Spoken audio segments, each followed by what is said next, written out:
Hello, everybody. This is Patrick Tellia, currently level 16 apprentice in Mason Marsh's cohort. I'm going to have a quick video here about how to sharpen images, Fuji images in Silkypix before putting them in Lightroom and why you should want to do that. I'll go ahead and start off by screen sharing.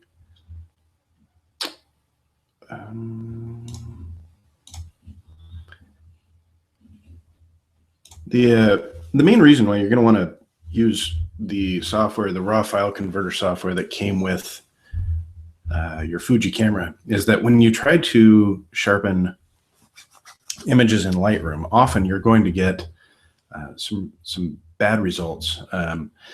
The default settings that you would be used to on a Canon or a Nikon that would actually enhance and sharpen your photos will create halos and weird squiggly artifacts in your files in Fuji RAW format. So the recommended thing to do if you don't want to use Silkypix to sharpen is to crank your detail all the way up and then just barely use your sharpening slider, maybe not even get beyond 35 on that, and use your masking pretty religiously. If you do want to be able to pump up your sharpening and not get these artifacts that you're seeing in the right hand image here, then you're going to have to sharpen in something else first. Now, other people are using like Capture One or other software, Photo Ninja, things like this to Fuji friendly software, but you already have Fuji friendly software. It came with your camera. So what I'd like to do is I'd like to show you a little bit about how to quickly sharpen things in Silkypix and get them back into Lightroom.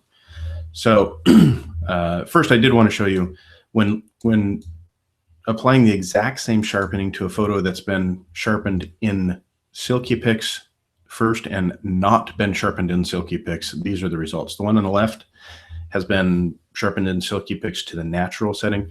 The one on the right has had no sharpening in Silkypix and was just brought in and sharpened in Lightroom. And you can see on the underneath side of these leaves, just everywhere, just these squiggly, weird artifacts. Not very good. We are pixel peeping. This is 2:1 zoom, but it's still pretty obvious even at 1:1. It's pretty nasty. So let's take a look at my normal workflow for processing things like this. I would normally get my raw files imported in Lightroom. So I hook my camera up and import them in Lightroom. And then I would right click on one of these files and I would say, go to folder in the library. And then on that, I would right click on that and I would say, where is it? Show in Explorer. Now that's going to say show in Finder on your Mac, same difference. At this point, you can either take this folder and drag it to your icon in your dock on your Mac, or you can open it in Silkypix because you can open a folder of files in Silkypix. I've set up a shortcut in my send to so I can just click on that and send an entire folder over to Silkypix. The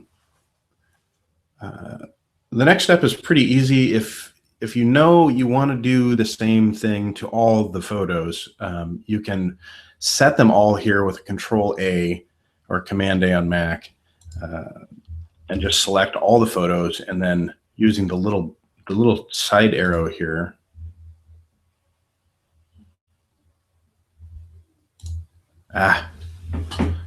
there are non-raw files here. Oh, that's a bummer. Let's try this again. Let's find a folder that has only raw files. Nope.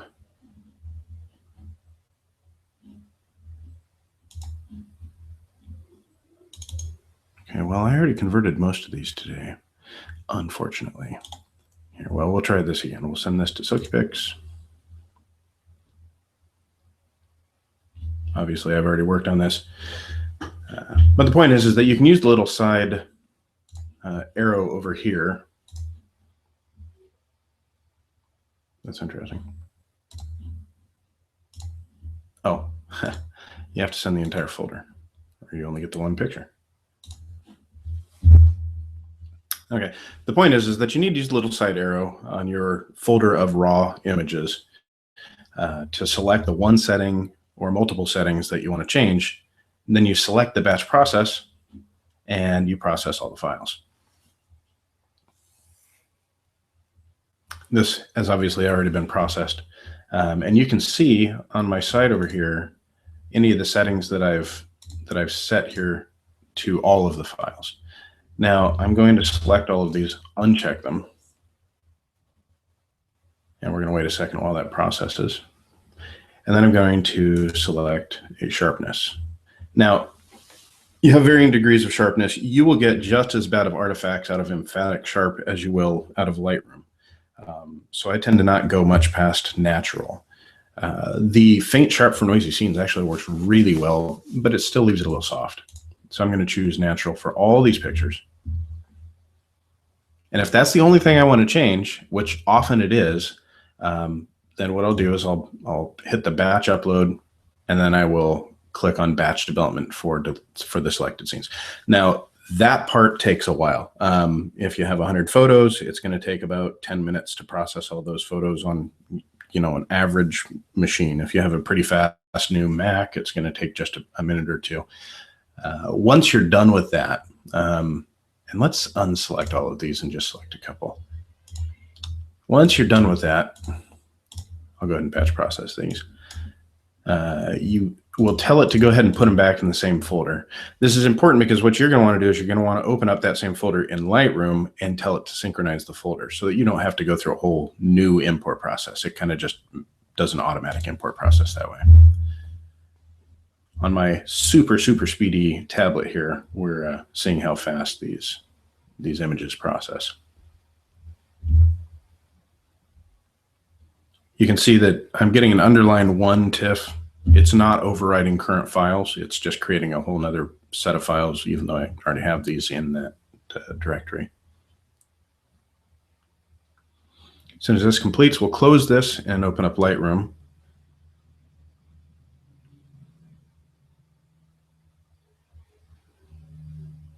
Alrighty.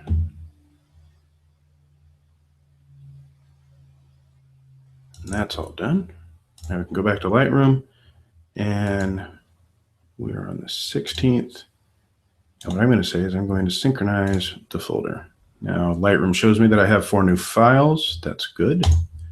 Synchronize makes a new import, and we can see the new files. Now, those files have been sharpened. You can still sharpen them more. In Lightroom, I tend to start with, oh wow, with a nice blurry image.